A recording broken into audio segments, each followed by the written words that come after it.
How stepping away makes you powerful. Stoic mindset for emotional strength. You are not exhausted because life is difficult. You are exhausted because every day you fight battles that cannot be won. You try to control what someone thinks about you. You try to predict what will happen tomorrow. You replay conversations in your mind searching for the perfect answer, the perfect explanation, the perfect way to make reality become what you want it to be. And little by little, without noticing, you begin to live at war with life itself. You wait for someone to change. You wait for certainty. You wait for the future to finally give you permission to feel calm. But the future never arrives the way you imagined. People do not behave the way you hoped, and so your mind remains trapped between what is and what you wish existed instead. That is why you feel anxious.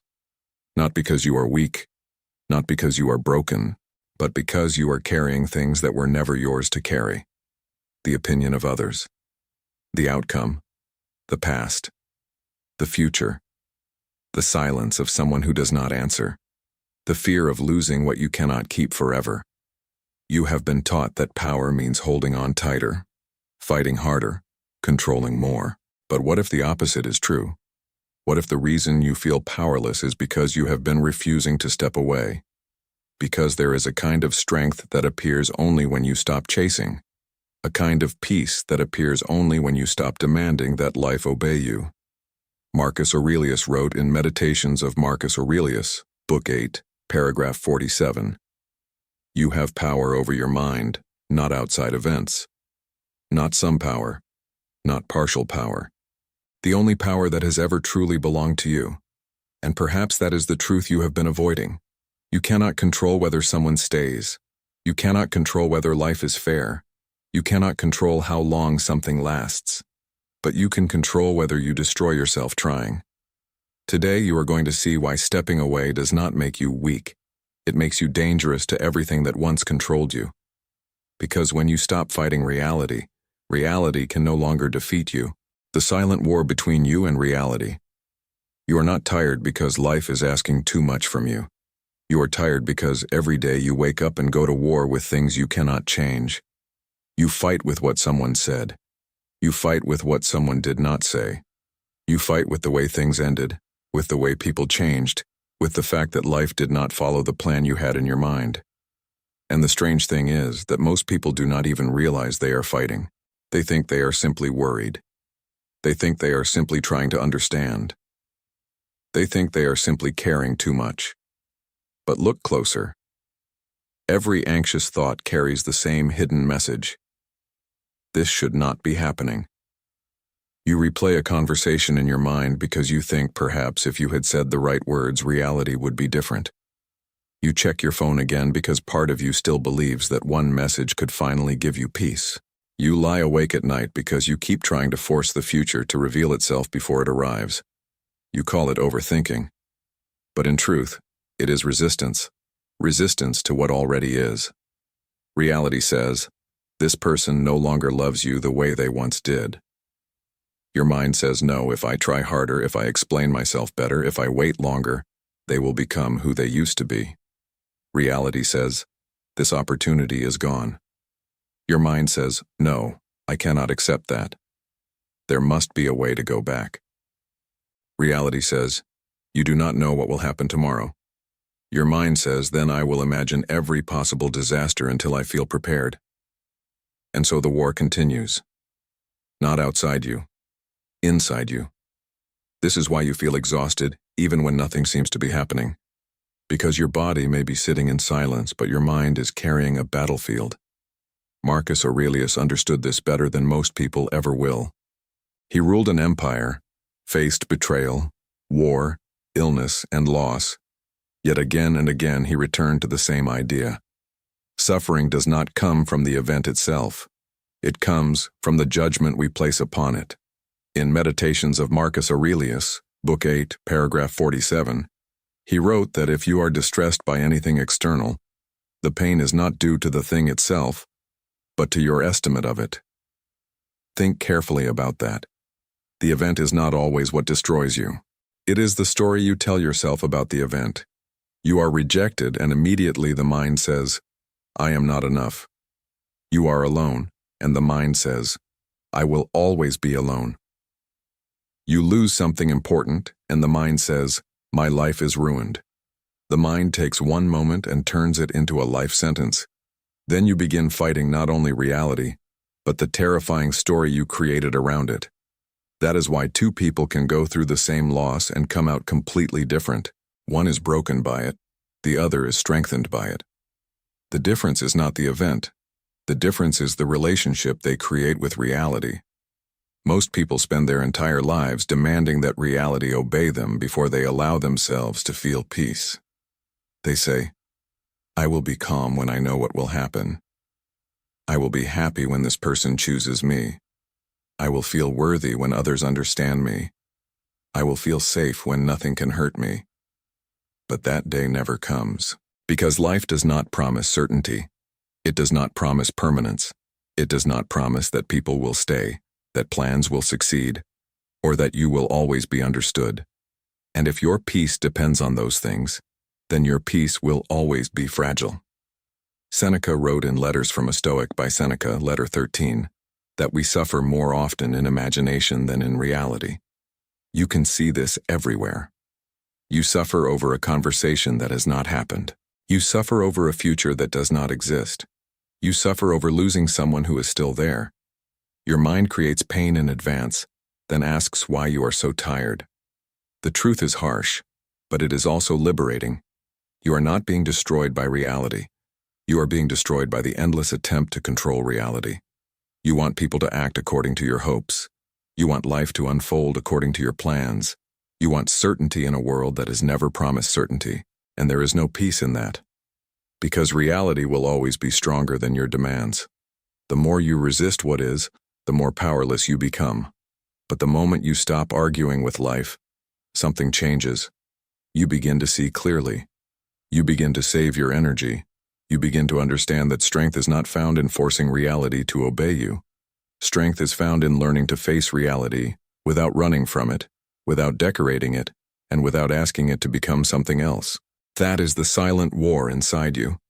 And if you want peace, the first battle you must end is the battle against what is already true. Why do you keep returning to the thing that hurts you? Why do you reopen the conversation, revisit the memory, check the phone, imagine the future, and hold on to someone or something that has already taken so much from your peace? Most people think they stay attached because they care too much. That is not the full truth. You stay attached because your mind has made a dangerous trade. It has decided that suffering is more tolerable than uncertainty. As painful as it is to wait, to hope, to wonder, there is still something familiar in it. There is still the illusion that maybe tomorrow will bring the answer you want. Maybe the person will come back. Maybe life will suddenly become what you imagined. And as long as that possibility exists, you keep feeding it. You tell yourself that you are being loyal, patient, strong. But often what you call loyalty is fear. Fear of accepting that something is over. Fear of facing the emptiness that remains when there is nothing left to chase. Because when the mind does not know what comes next, it panics. The unknown feels like standing at the edge of a cliff in the dark. You cannot see what is ahead. You cannot control what happens. And so, instead of stepping into uncertainty, you return to the old pain. You return to the memory, the obsession, the hope, because at least that pain is familiar. A familiar prison often feels safer than an unfamiliar freedom. That is why people remain trapped in situations that no longer nourish them. They continue chasing people who no longer choose them. They continue waiting for recognition that never comes. They continue reliving the same wound because the wound has become part of their identity. Without it, who would they be? That is the question most people never ask themselves. If you no longer spent your days worrying about this person, this outcome, this fear, what would be left? Silence, space, and perhaps, for the first time in a long time, yourself. But that is exactly what frightens you. Because many people do not fear losing others. They fear meeting themselves without distraction. Seneca understood this. In Letters from a Stoic by Seneca, letter 28, he warned that wherever we go, we carry ourselves with us. You can change cities, relationships, jobs, routines. But if you do not confront the patterns inside your own mind, you will carry the same suffering into every new place. The attachment is not only to the person or the situation. The attachment is to the emotional pattern itself.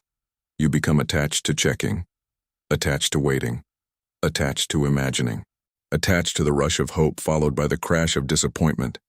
Without realizing it, your mind begins to depend on the drama. One moment you tell yourself it is over. The next moment you look for a sign, a message, a memory, a reason to keep the story alive. Why? Because as long as the story remains unfinished, you do not have to face the grief of letting it end. You do not have to accept that some questions will never be answered. You do not have to accept that some people will never become who you wanted them to be. You do not have to accept that life is not asking for your permission. And yet, the longer you avoid that truth, the more your suffering grows. Epictetus wrote in the Discourses of Epictetus, Book 4, Chapter 1, that no person is free who is not master of themselves. Read that carefully. If your emotions rise and fall according to another person's actions, are you free? If your peace depends on a message, a result, a future event, are you free? If you cannot stop yourself from returning, hoping, checking, replaying, are you free? No. You are emotionally imprisoned. Not because someone locked you there. Because you keep returning to the cell. This is not a judgment. It is a moment of honesty. You are not weak because you feel deeply. You are weak only when you allow what you feel to rule you without question. The mind says, keep holding on because maybe this time things will be different. But ask yourself, how many times have you already believed that? How many nights have you sacrificed? How much peace have you traded for one more possibility, one more explanation, one more chance? There comes a moment when hope stops being strength and becomes self-destruction. There comes a moment when waiting is no longer patience but fear disguised as loyalty. And perhaps that moment is now. Because there is a price for refusing to let go. Every day you spend trying to control what is not yours is a day you lose something that is yours. Your attention, your dignity, your energy, your life. And that leads to the next truth, one that most people do everything they can to avoid. What is the real cost of trying to control what was never yours in the first place? Every time you try to control what is not yours, you pay for it with something that is. You pay with your peace. You pay with your attention. You pay with the quiet strength that could have been used to build your own life. Look carefully at what happens when your mind becomes attached to an outcome. You stop living in the present and begin living in negotiation. You negotiate with the future. You negotiate with another person's feelings. You negotiate with circumstances that do not belong to you. You tell yourself, if they answer, then I will be calm. If this works out, then I will feel worthy. If nothing goes wrong, then I will finally relax. But notice what you have done. You have placed your inner world into the hands of things that cannot be trusted. Another person's opinion changes. The future changes. Life changes. And because you have built your peace on unstable ground, you begin to collapse every time the ground moves. This is the true cost of trying to control what was never yours. You become dependent. You wake up already waiting for an answer, a sign, a result, a certainty. Your mind is no longer your own.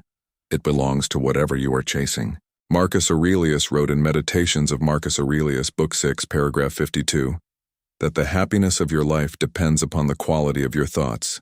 Yet most people give their thoughts away without even realizing it. A single message can determine their mood. A single rejection can determine their worth. A single obstacle can make them believe they have failed. Why? Because they have confused influence with control. You can influence many things. You can be kind. You can work hard.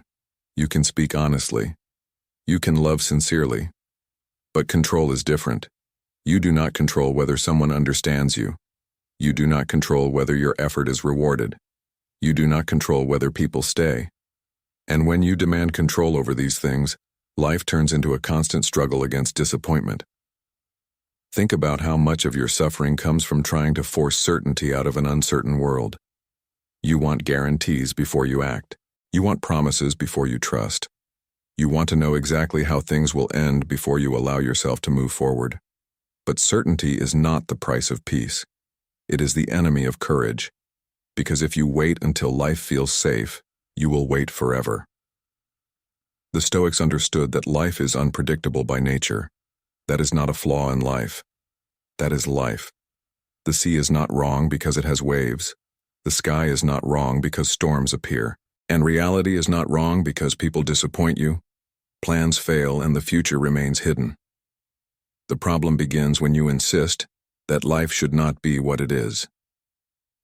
Seneca wrote On the Shortness of Life by Seneca, that people waste much of their lives in useless suffering, not because suffering is unavoidable, but because they spend their time chasing what they cannot keep and fearing what has not yet happened. That is exactly what control does. It steals the present. You may be sitting in a room, but your mind is somewhere else, in the future, in the past, in another person's head, in a conversation that has not happened, in a version of reality that does not exist. And while your mind is busy trying to control what is outside you, your own life passes by unnoticed. That is the deepest tragedy. Not that you fail to control the world, that you forget to govern yourself. Because while you are chasing what is not yours, you abandon what is. Your character, your values, your actions, your discipline. You neglect the one place where your power actually exists. Imagine a man standing in the rain, shouting at the sky because he wants the storm to stop. He grows angry. He becomes exhausted. He calls life unfair. Another man stands in the same rain. He cannot stop the storm either. But instead of wasting his strength demanding a different sky, he asks a better question. How will I walk through this? That is the difference between weakness and strength. Weakness says, life must change before I can be at peace. Strength says, I will remain steady even if life does not change. You do not become powerful by controlling more. You become powerful when you stop allowing the uncontrollable to control you. And that requires a decision to stop carrying what was never yours, a decision to stop asking life to obey your fears, a decision to return everything to its proper place, because not everything belongs in your hands. And once you understand that, you can begin the first true act of strength. There are things in your life that do not belong to you. They may pass through your hands. They may touch your heart. They may shape your days for a while, but they do not belong to you. Another person's feelings do not belong to you. The future does not belong to you. The past does not belong to you. The way others see you, the choices they make, the time something lasts, the moment something ends, none of these things belong to you. And yet, you keep trying to carry them. You carry another person's silence as if it were your responsibility to fix it. You carry tomorrow's problems as if worrying about them could somehow protect you. You carry old mistakes as if punishing yourself long enough could change what already happened. You carry all of this, and then you ask why you feel so heavy. Because you are trying to hold things that were never meant to stay in your hands.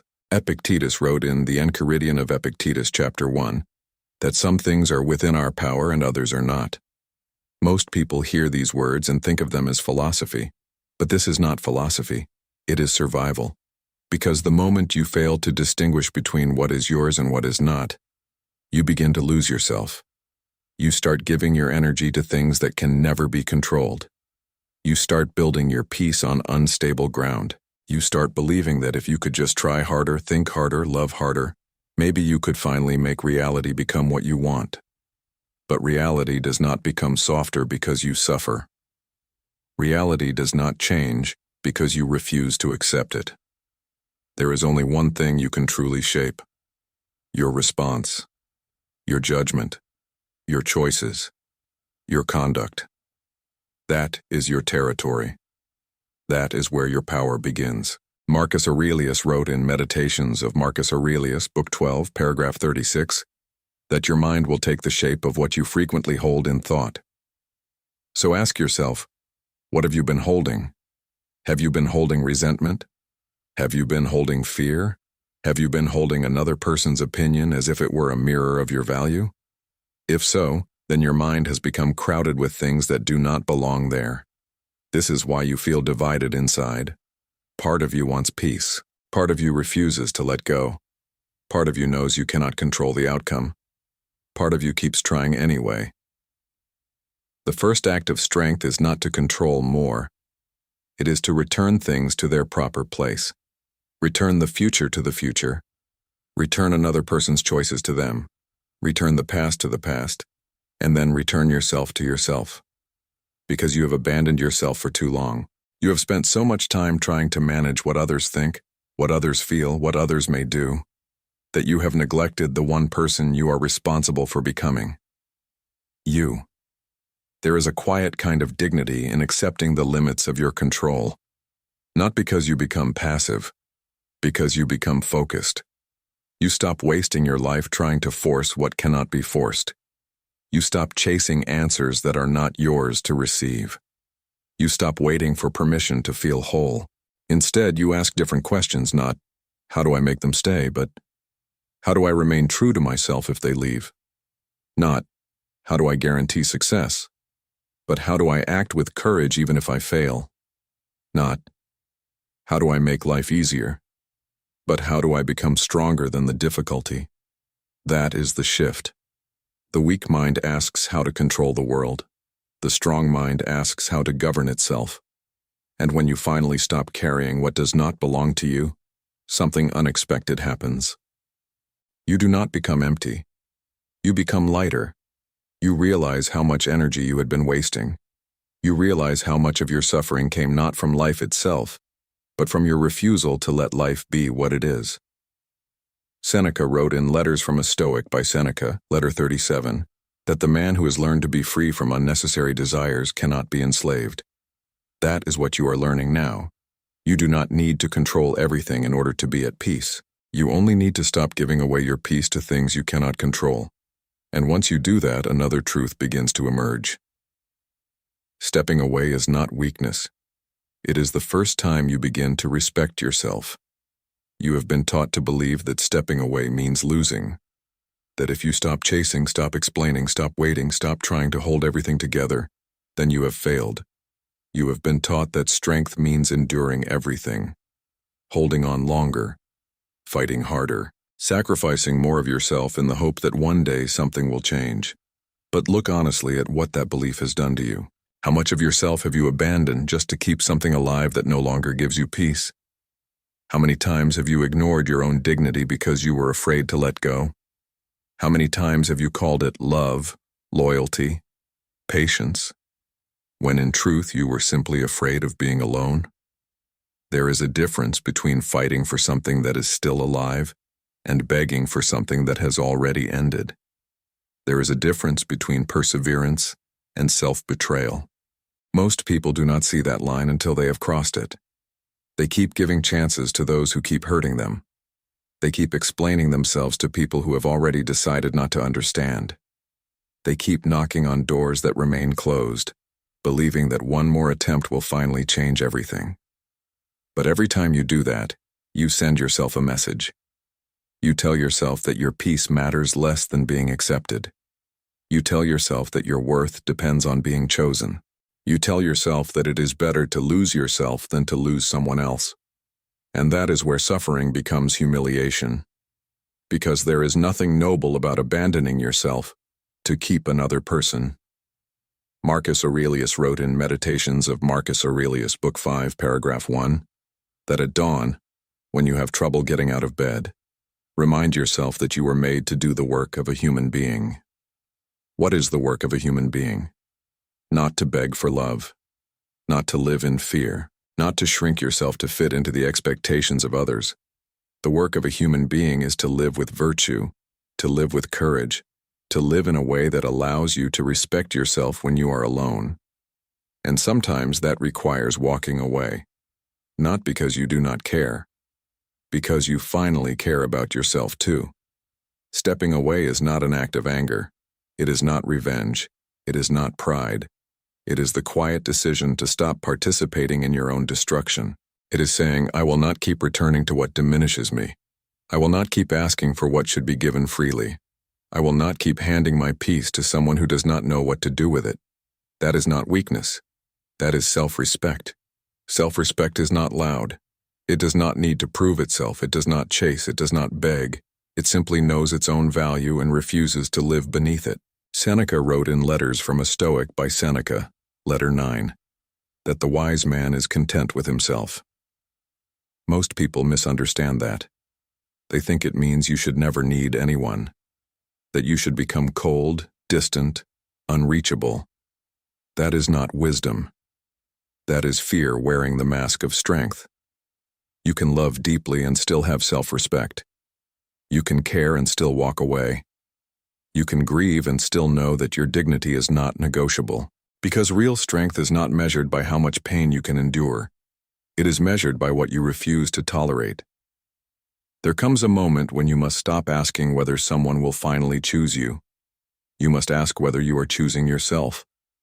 There comes a moment when you must stop asking whether life is being fair. You must ask whether you are being honest with yourself. Are you staying because there is still something worth fighting for? Or are you staying because you are afraid to face the emptiness that comes after letting go? That is the question, because many people remain in situations that hurt them, not because they want the pain, but because they fear the silence that follows. They fear the space. They fear the loneliness. They fear what they will have to face when there is nothing left to chase. And yet, that silence may be exactly what you need. Because after all the noise, all the waiting, all the obsession, there is a part of you that has been forgotten. A part of you that can only be found when you stop running from yourself. When you stop chasing, something strange happens. The noise disappears. There is no message to wait for. No future to rehearse. No one left to convince. For the first time in a long time, there is only silence. And that silence can feel unbearable. Because when you have spent months, perhaps years, distracting yourself with hope, obsession, fear, and emotional struggle, silence feels empty. It feels like something is missing. But what is really missing? Not the person, not the outcome. What is missing is the distraction that kept you from meeting yourself. For so long, your mind had somewhere to go, somewhere to escape. You could think about them instead of thinking about your life. You could worry about the future instead of asking yourself what you truly want. You could chase what was outside you so that you never had to sit quietly with what was inside you. Now there is nowhere left to run. And that is why so many people return to what hurts them. Not because they still want it, because they do not know how to live without the noise. The emptiness frightens them. The silence frightens them. Being alone with their own thoughts frightens them. But this is where your real life begins. Epictetus wrote in the Discourses of Epictetus, Book 1, Chapter 29, that no great thing is created suddenly. Strength is built slowly through discipline, discomfort, and the willingness to remain where weaker people run away. Most people spend their lives avoiding themselves. They fill every quiet moment with distraction. They reach for the phone, the television, the conversation, the memory, the fantasy, anything to avoid the one thing they need most. Stillness. Because in stillness, you begin to see clearly. You begin to see how much of your life was built around needing others to tell you who you are. You begin to see how often you abandoned yourself to avoid rejection. You begin to see how much of your suffering came not from being alone, but from being disconnected from yourself. That is the hidden tragedy. You were never truly afraid of solitude. You were afraid of what solitude would reveal. Perhaps it would reveal that you have ignored your own needs for too long. Perhaps it would reveal that you built your identity around being needed, chosen, admired, or loved. Perhaps it would reveal that beneath all your effort to keep others close, there was a deeper fear. The fear that without them, you would not know your own worth. But listen carefully. Your worth was never inside another person's hands. It only felt that way because you forgot where to look. Marcus Aurelius wrote in Meditations of Marcus Aurelius, Book 7, Paragraph 59, that people seek retreats for themselves in the countryside, by the sea, in the mountains. Yet the greatest retreat is within yourself. You have spent so much time trying to escape your pain. What if, instead, you learn to sit with it, not to become trapped by it, to understand it? to ask it what it has been trying to teach you. Pain often enters your life carrying a truth you have been avoiding. Loneliness may be teaching you to build a relationship with yourself. Disappointment may be teaching you to stop expecting from others what only you can give yourself. Silence may be teaching you that peace is not something you find in the world. It is something you create within. That is why this emptiness is not your enemy. It is a training ground. A place where you begin to rebuild yourself without illusion, without depending on constant reassurance, without needing the world to tell you that you matter. At first, it will feel uncomfortable. You will reach for the old habits. You will want to check, to return, to reopen what you already know must remain closed. Do not judge yourself for that. The mind always returns to what is familiar, even when what is familiar is painful. But each time you resist that impulse, you become stronger. Each time you remain in the silence instead of running from it, you recover a part of yourself. Little by little, you begin to discover that you are not as empty as you feared. There is strength in you. There is clarity in you. There is a version of yourself that does not need to beg, chase, or depend. But to meet that person, you must be willing to stay in the silence long enough to hear them. And when you do, another truth begins to emerge. Not everything you feel deserves to be believed. Your emotions speak with confidence. That is what makes them dangerous. Fear does not whisper. It tells you with absolute certainty that everything will go wrong. Anger tells you that you must react immediately. Guilt tells you that everything is your fault. Anxiety tells you that if you do not keep thinking, worrying, and preparing, something terrible will happen. And because these emotions feel strong, immediate, and convincing, you believe them. You treat every emotion as if it were the truth. But it is not. An emotion is not a fact. It is a signal. Sometimes it points to something real. Sometimes it reflects an old wound, an old fear, an old belief that no longer belongs in your life. The problem begins when you stop questioning what you feel. You feel abandoned, so you conclude that you are unworthy. You feel uncertain, so you conclude that disaster is coming. You feel rejected, so you conclude that you are not enough. Notice what happens. The emotion appears first. Then, the mind builds a story around it. And after repeating that story often enough, you begin to live inside it. Marcus Aurelius wrote in Meditations of Marcus Aurelius, Book 4, Paragraph 3, that if you are pained by anything external, it is not this thing that disturbs you, but your judgment about it. And you have the power to revoke that judgment at any moment. Most people never learn this. They spend years obeying every emotion that enters their mind. If they feel afraid, they retreat. If they feel angry, they attack. If they feel insecure, they seek reassurance. Their emotions become commands. But if you live this way, you will never be free. Because emotions change constantly. One day you feel hopeful. The next day you feel hopeless. One day you feel strong. The next day you feel broken. If your life is guided only by emotion, then your direction will change with every storm. The Stoics never taught that you should suppress emotion. They taught something much more difficult. You must examine it. You must stand back from what you feel and ask, is this true? Not, does this feel true? Is it true? There is a great difference. Your mind may tell you that because someone left, you are impossible to love. Is that true? Or is that pain speaking? Your mind may tell you that because the future is uncertain, you are in danger. Is that true? Or is that fear trying to protect you from what it cannot control? Your mind may tell you that because you made a mistake, you are a failure. Is that true? Or is that shame refusing to let you grow? Epictetus wrote in the Discourses of Epictetus, Book 3, Chapter 8, that it is not things themselves that disturb us, but the opinions we have about them. That is why two people can experience the same event and react in completely different ways. One person is rejected and decides, I am worthless. Another person is rejected and decides, this was not meant for me. The event is the same. The interpretation is different. And the interpretation becomes destiny. You do not control every emotion that enters your mind, but you do control whether you kneel before it. That is discipline. Discipline is not pretending you do not feel pain. It is refusing to let pain decide who you are. It is saying, I feel fear, but I will not let fear make my choices. I feel anger, but I will not let anger speak for me. I feel sadness, but I will not let sadness convince me that life has ended. There is power in that pause. The moment between what you feel and what you choose. Most people never discover it. They react immediately.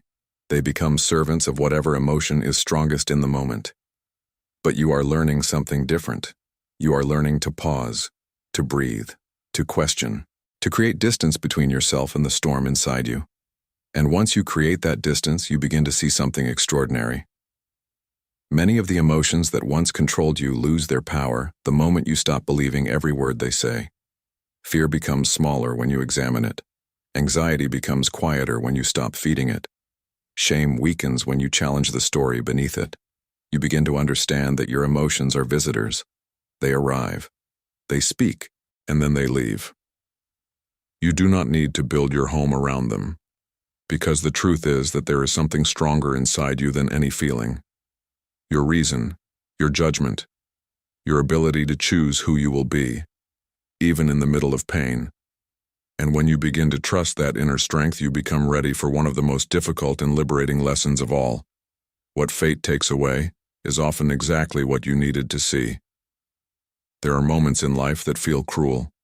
A person leaves, a plan fails, a door closes without explanation. You lose something you thought you could not live without, and your first instinct is to ask, why is this happening to me?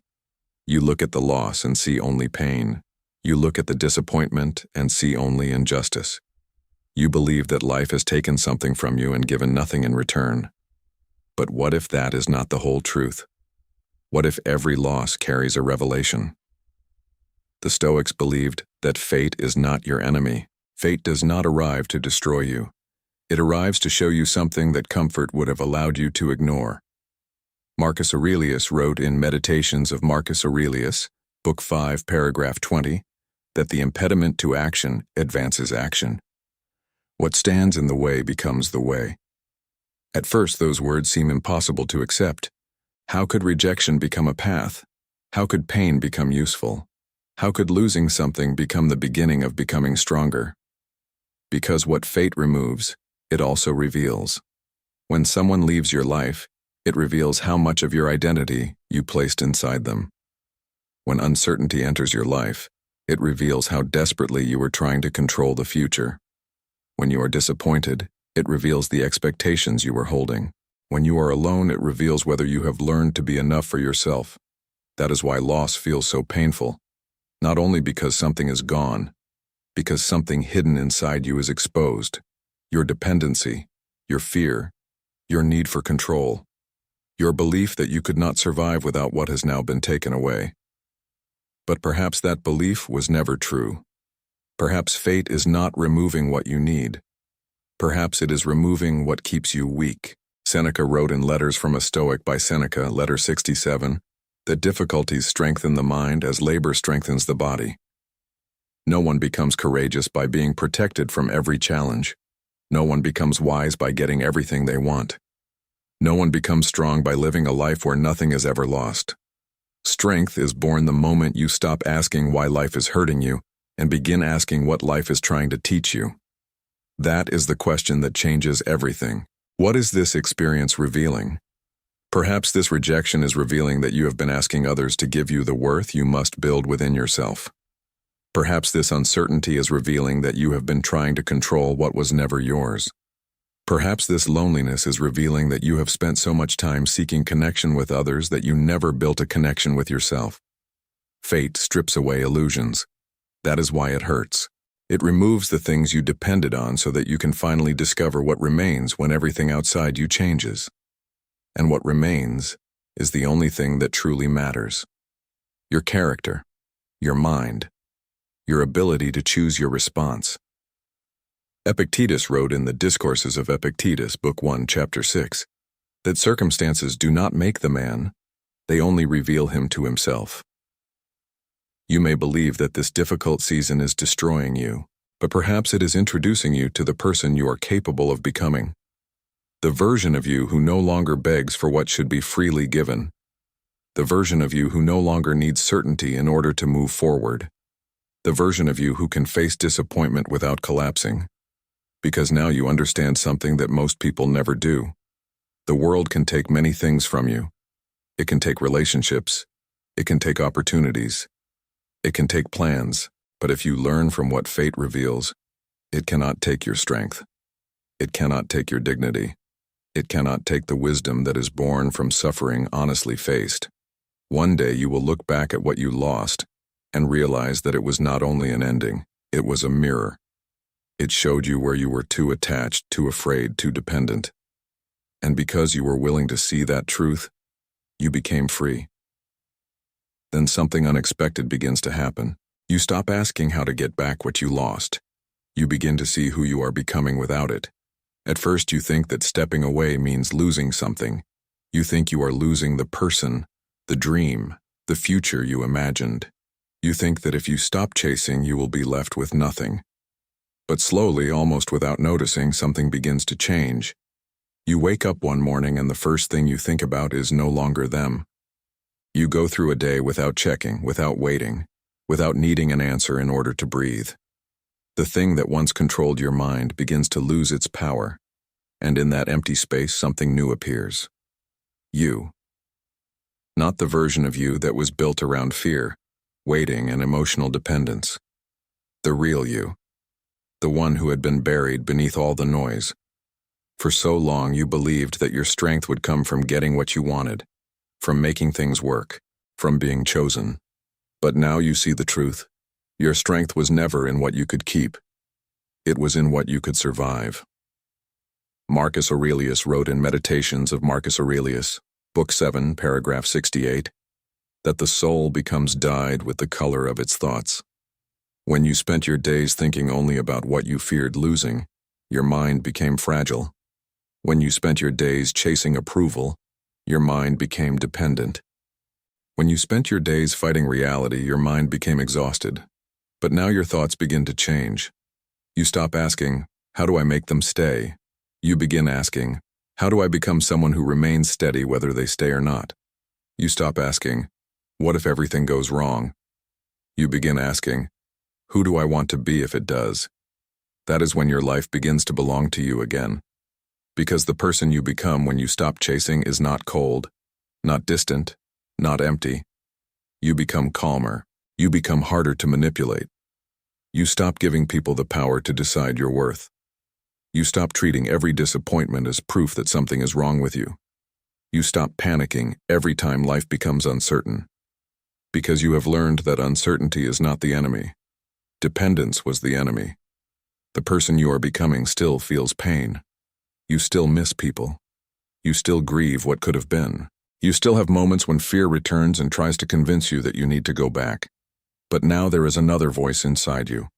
A stronger voice. A wiser voice. The voice that says, I have survived this before. I do not need to chase what does not choose me. I do not need to abandon myself in order to avoid being alone. I do not need to control everything to be at peace. Seneca wrote in Letters from a Stoic by Seneca, letter 28, that the greatest obstacle to living is expectation. You used to live inside expectation. Expectation that people would change. Expectation that life would become easier. Expectation that if you suffered enough, somehow you would earn the outcome you wanted. But now you begin to live by something deeper. Reality. You see people as they are. You see life as it is. And because of that, you are no longer constantly disappointed by the difference between your fantasy and the truth. This is not pessimism. It is freedom. Freedom is not needing the world to behave a certain way before you can be okay. Freedom is being able to stand in uncertainty and still remain yourself. That is why you become more difficult to break. Not because life stops being hard, because your peace no longer depends on life being easy. You become the kind of person who can lose and still remain whole. The kind of person who can be rejected and still know their value. The kind of person who can walk away without bitterness, because they understand that not everything is meant to stay. And perhaps the greatest change of all is this. You no longer want to return to the person you used to be. The version of you who begged, waited, chased, and suffered endlessly for things outside your control now feels unfamiliar. Because now you know your own strength. You know what it means to choose yourself. You know what it means to live with dignity. And once you discover that, there is no going back. Because the strongest people are not those who control the world around them. They are the ones who have learned to govern the world within them. Most people do not live according to principles. They live according to circumstances. If someone praises them, they feel valuable. If someone rejects them, they feel worthless. If life is going well, they feel strong. If life becomes difficult, they fall apart. Their entire identity depends on what is happening around them, and that is why they are always unstable. Because circumstances change, people change, success changes. The world outside you is always moving, always uncertain, always beyond your complete control. If you build yourself on that, then you will spend your life rising and falling with every opinion, every failure, every disappointment. One day you will feel powerful. The next day you will feel broken. One day you will believe in yourself. The next day, one criticism will destroy everything. That is not strength. That is dependence. The Stoics believed that a person's life should be built on something deeper, not on circumstances, on principles. Marcus Aurelius wrote in Meditations of Marcus Aurelius, Book 4, paragraph 49, that if you seek tranquility, do less. But he did not mean do less effort. He meant do less of what is not essential. And what is essential? Your character, your integrity, your courage, your ability to remain true to yourself no matter what happens around you. This is what it means to have inner authority. Inner authority means that you decide who you are. Not the people who misunderstand you, not the people who leave you, not the successes that flatter you or the failures that humble you. You. Because when your identity depends on the world, you become a servant to the world. You become afraid to disappoint people. You become afraid to fail. You become afraid to lose what you have. And fear begins to govern every decision you make. You stay silent when you should speak. You remain where you should leave. You betray your own values because you are afraid of what others may think. Little by little, you stop living your life. You begin performing for approval. But there is no peace in that. No matter how much approval you receive, it will never be enough. Because what you are truly seeking is not praise. You are seeking certainty that you matter. And no one can give that to you permanently. That certainty must come from within. Epictetus wrote in the Discourses of Epictetus, Book 1, Chapter 25, that no one can harm you unless you allow them to harm your judgment. Think about that. Someone can reject you. Someone can insult you. Someone can leave. But none of those things have the power to define you unless you agree with them. The moment you decide that your worth depends on another person's opinion, you surrender your authority. You allow them to become the ruler of your inner world. And the Stoic refuses to do that. Not because the Stoic is cold. Because the Stoic understands that the only stable foundation is virtue. Virtue means that you act with honesty even when you are misunderstood. You remain disciplined even when no one is watching. You stay kind without becoming weak. You stay strong without becoming hard. You live according to what you know is right, not according to what is easiest or most comfortable. That is inner authority. It is waking up each day and asking not, what do others expect from me? But, what kind of person do I choose to be? Do I choose to be ruled by fear or guided by courage? Do I choose to be controlled by my emotions or directed by my principles? Do I choose to keep begging life to become different? Or do I choose to become stronger than what life gives me? These are the questions that create a powerful life. Because when you live by principle instead of circumstance, something inside you becomes untouchable. You are no longer destroyed by rejection. You are no longer intoxicated by praise. You are no longer shaken every time life changes. You become steady. You become clear. You become free. And once you have built that kind of inner strength, there is only one final truth left to understand. Peace does not begin when life changes. Peace begins when you do. You have spent so much of your life waiting for people to understand you, waiting for the future to become certain, waiting for life to finally become easier, kinder, more predictable. You told yourself that when that happened, then you would be at peace.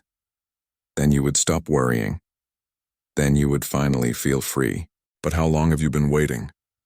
And what has that waiting given you except more anxiety, more disappointment, more dependence on things you cannot control? The truth is that peace does not arrive when the world becomes what you want. Because the world will always change. People will leave. Plans will fail. The future will remain uncertain. There will always be something outside you that refuses to obey your expectations. If you need all of that to change before you allow yourself to be calm, then peace will remain forever out of reach. Marcus Aurelius wrote in Meditations of Marcus Aurelius, Book 2, Paragraph 1, that when you wake up in the morning, you should remind yourself that you will meet difficult, selfish, ungrateful, and unreasonable people. Not because he was teaching despair, but because he understood something essential. Life becomes lighter when you stop demanding that it be different. The person who expects life to be easy is broken by every difficulty. The person who accepts that difficulty as part of life becomes stronger through it. That is the choice in front of you. You can continue fighting reality. You can continue exhausting yourself trying to control people, outcomes, and the future. You can continue building your peace on things that can disappear at any moment. Or you can stop. You can stop asking the world to carry the responsibility for your inner peace. You can stop asking another person to give you the worth you have refused to give yourself. You can stop asking the future to promise you certainty before you decide to live. Because everything you have been searching for outside yourself has been waiting inside you all along. The strength, the clarity, the peace. Not the kind of peace that depends on perfect circumstances. A stronger peace, the peace that comes from knowing that no matter what happens, you will remain true to yourself. Seneca wrote in Letters from a Stoic by Seneca, letter 104, that the wise person is content with themselves. Again, that does not mean you stop loving people. It does not mean you stop caring. It means you stop making your peace depend on what you cannot keep. You stop giving away your power. You stop living as though your life cannot begin until something outside you changes. Because your life is happening now. This moment, this breath, this choice. The choice to stop chasing. The choice to stop resisting. The choice to stop carrying what was never yours. You do not need to know what tomorrow will bring. You only need to know who you will be when it arrives. Will you be the person who keeps begging reality to become different? Or will you be the person who stands firmly within themselves even when reality is difficult? That is where freedom begins, not when life finally becomes perfect. When you no longer need it to be. Finally, understand this. Nothing outside you has the power to destroy your peace unless you hand that power away. Not rejection, not uncertainty, not loss, not the opinion of others. You are stronger than all of it, because you still possess the one thing that no circumstance can take from you, the power to choose your own mind. And the moment you choose it, truly choose it, you become untouchable.